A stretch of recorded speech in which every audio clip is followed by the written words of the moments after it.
Greetings, TrueFire Blues people. This is Chris Buono, creator of courses such as Juiced Blues, Blues Progressions, and its sister course, Blues Soloing.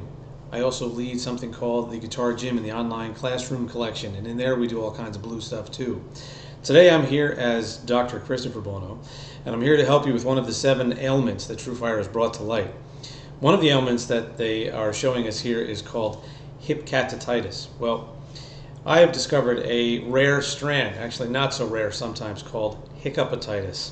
Hiccupatitis is when a guitar player is playing in a one-chord jam and would love to play something other than the one chord that they have chosen to play. Whether their pocket is in the pocket or not in the pocket, when they try to go play that different chord, wherever it may be, the inevitable hiccup comes, such as hiccupatitis. So what I want to do is show you how I get around this particular strand of hip-catatitis, hiccupatitis. So this is what I do.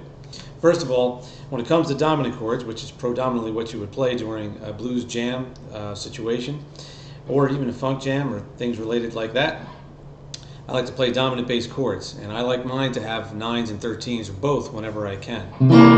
So these are voicings I call primary voicings. I have a chart for you, and all this stuff is going to be listed on there. So I'm going to throw a lot of chords at you all in one shot here, so don't think that you have to keep up with them. They're all right there. So I have 4 columns of chords for you. I have a primary, an alternative, an upper structure, and an optional.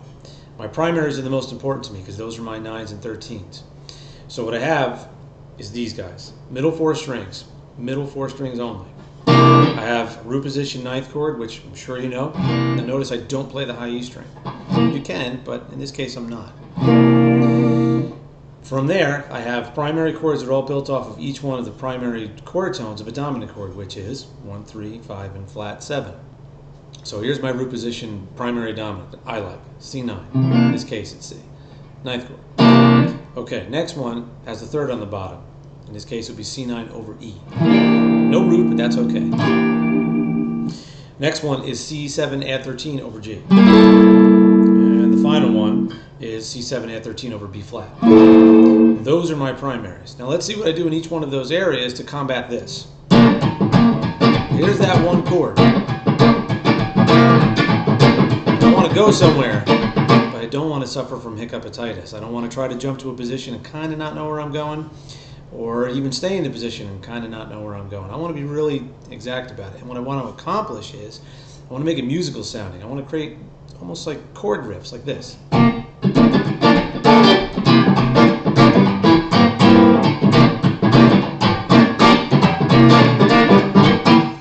Now I just used every one of the chords I'm about to show you, and this is how I organize them. C9, that's my primary. My alternative is a simple C7 over G. I say simple because you probably know that one already. It's a simple drop 3 7th chord. It's part of a family that almost everyone learns when they first start learning 4-note chords or 7th chords. So that is the one that goes right here conveniently with this root position 9th chord. My upper structure, which means I'm taking advantage of the top 4 strings, is this. There's that high G I said I wasn't playing before. I want to save that. The reason why I'm not playing it with this chord is because I want to give the illusion of my chords moving. And a way to do that is have your top notes, be different in each one of the chords. So C7 over G, C9, C9 over E, and then C9 add 13. There's those upper notes doing their thing. And yes, they're all within a major pentatonic scale. So it's all real clean, fits really well, and as you heard in that vamp before, it gives me the opportunity of playing some varying chords in one spot, no hiccupatitis. Awesome. Okay, let's go here. C9 over E. Here's my alternative. It's a C7 over B flat, but I like to add that 9th in there. This particular voicing of C7, it's a little too modern sounding for me, so I stick that 9th in there. That dirts it up a bit. Okay, what I'm going to do for my upper structure is literally take the low E string note and flip it up to the high E string. Give myself a C9 over G. And then my optional chord here is a very cool voicing of 9th, dominant 9th. It's spelled 1, flat 7, 9, 3. If you don't know it, you should. This is awesome. And when you flip this low E string up to the high string, you get this. Very, very cool chord for all kinds of blues styles and funk styles and things that are related to that. Okay, so taking it into that groove to avoid hiccupatitis and sound really interesting is what it would sound like when you get these chords under your fingers.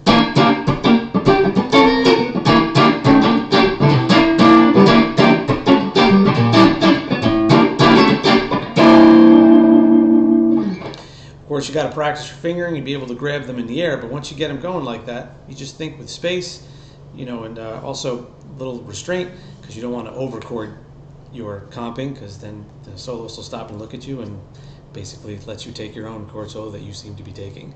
So that's a whole other ailment. But in order to avoid hiccupatitis is a great way to approach it. All right, let's check out those chords in the other two areas, and then you can start getting to work on them. So right here where I had C7 add 13, my alternative is a root position, C7, good old drop 3, C7. I like to play with my thumb, as you can see here, and grab this right there. Well, it looks like Ringo's about to let us know he's home. Well, let's hope he doesn't bark too loud. Okay, so where are we going? Upper structure is a C7 add 13 over B flat, and then my big fat alternative, I'm sorry, my optional is a C9 13 or a C7 or C9, yeah, C9 add 13. This guy, love that chord, nice and full sounding. Okay, last one right here. Ringo's just a dog. Let him go. No, let him go. Ringo, hey, go lay down. Oh, he's gonna come over and maybe say hello. Hey, hey, buddy. Okay, if you haven't noticed, we people at TrueFire love dogs, big time. Okay, C7, add 13. In this area, what I got here is this. My alternative is C7 over E, good old drop 3, C7 over E. My upper structure is, now you think it's going to be, I'm just going to flip over that low E to high E and do this. I'm not, because I like 9s and 13s. So what I'm going to do is take that chord and move the root up and make a C9 out of it. Cool, huh? And to keep that 9 in there, my upper structure, I'm sorry, my alternative is going to be this. It's a 1, 5, flat, 7, 9. No 3, but it still gets the job done. When you put those all together, such as I've been doing,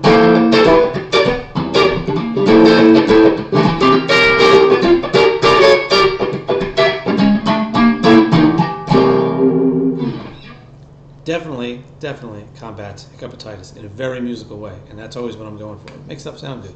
Isn't that what we're all going for? Okay, so work on these chords, get them under your fingers, and start just putting them together, and keep it simple. Simple will definitely sound best, and it will definitely help you avoid hiccupatitis. Okay, Chris Buono out. Hope everything is cool. I hope you guys get a hold of this and have a lot of fun with it, and have a great summer.